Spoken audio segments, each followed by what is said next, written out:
ऐसे ओकरे दिमाग पर गहरा असर पड़ सकेला और जवन आगे जाके ओकरे हेल्थ खातिर काफी घातक साबित हो सकेला। फिलहाल हम ओकरा के नींद के दवाई दे दिल बानी, अब वो आराम करता। रउआ लोगों का ध्यान रखा। डॉक्टर साहब सब समझ गए बानी हम। अब बिल्कुल अच्छे से ख्याल रखे हम अपन कार्तिक बिटुआ के हैं। धन्यवाद। हम धन्यवाद।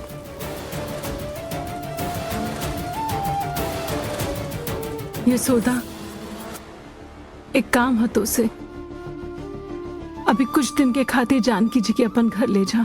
काहे से कि हम ना चाहिला कि बबुआ की आँख के सामने कोनो नया चेहरा आए। डॉक्टर साहब अभी बोलन ना।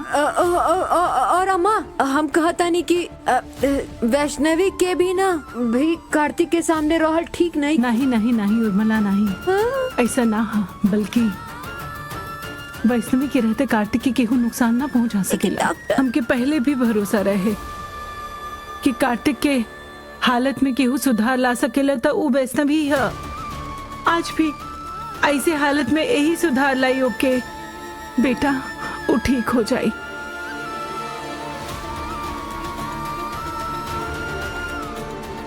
हमहू देखा तानी वैष्णवी कार्तिक के यादाश्त कैसे वापस लावत रे। अरे बड़ी मुश्किल से तो हमार पलड़ा भारी भइल बा। अब तो दोबारा वैष्णवी के कार्तिक के आसपास भी ना भटके देम हम। हैं?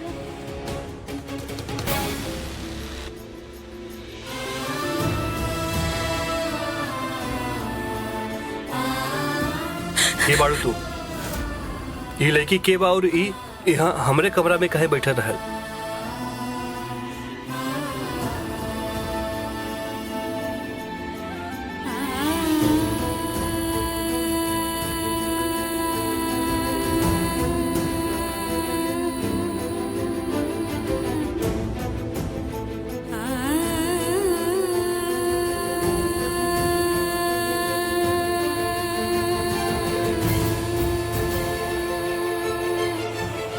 ना बिटिया,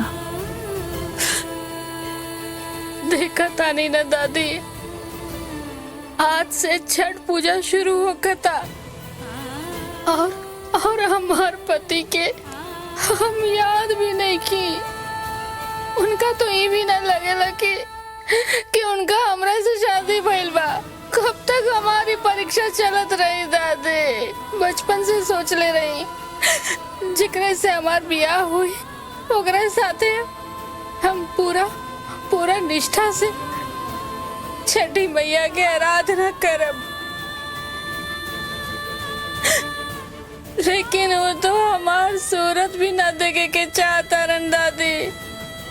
आज नहाय खाए बा दादी। छठ पूजा के पहला दिन लौकी भात खा के व्रत शुरू कर जाला। बाकिर जब कार्तिक जी की ऐसन हालत बा तो हमारा अलग से कौर भी कैसे उतरी दादी। नहीं बिटिया,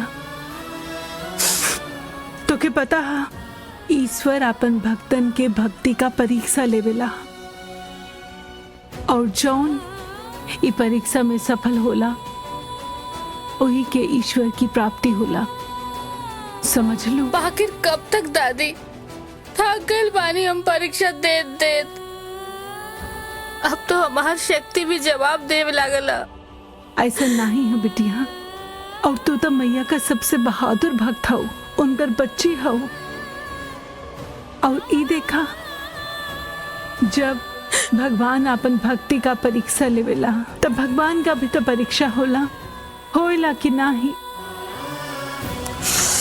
अपन छठी मैया पे भरोसा रखा। छठी मैया तो के इस सारी मुसीबत से पार लग गई हैं। उन्हीं का भरोसा करा बिटिया।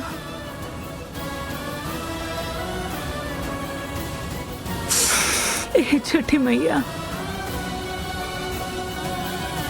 हमार मदद करी मैया, राह दिखाई हमरा के।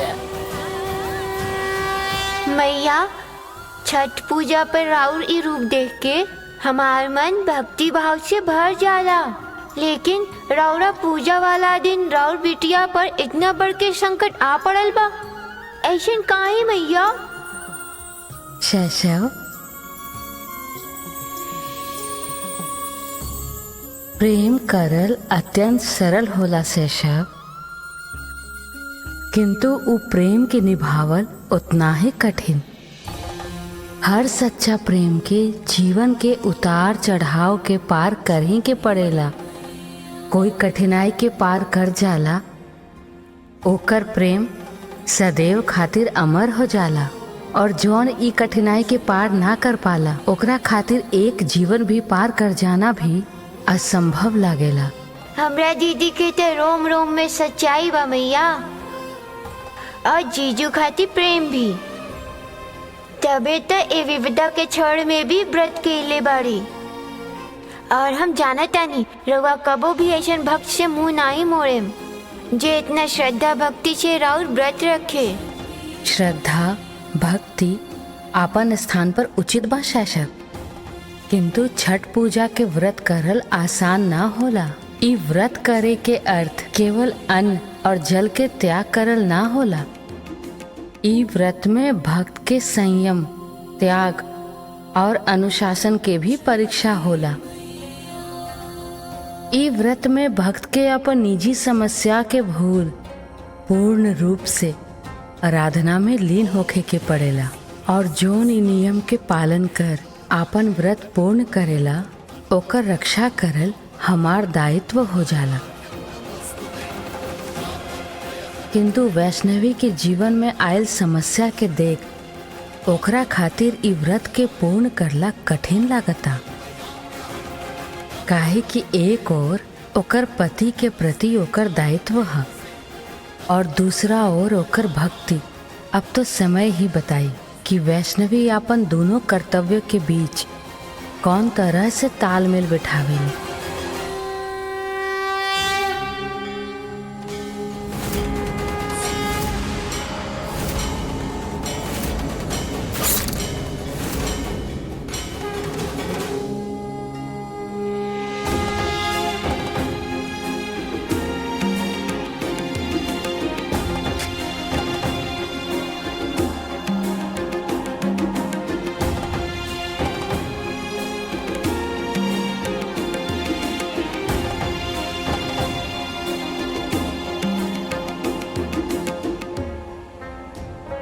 ठीक कहने रहुआ दादी, मैया हर बार हमार रक्षा कैली है, चमत्कार भी कैले बाड़ी, हर बार हमार साथ होके के सबूत देले बाड़ी।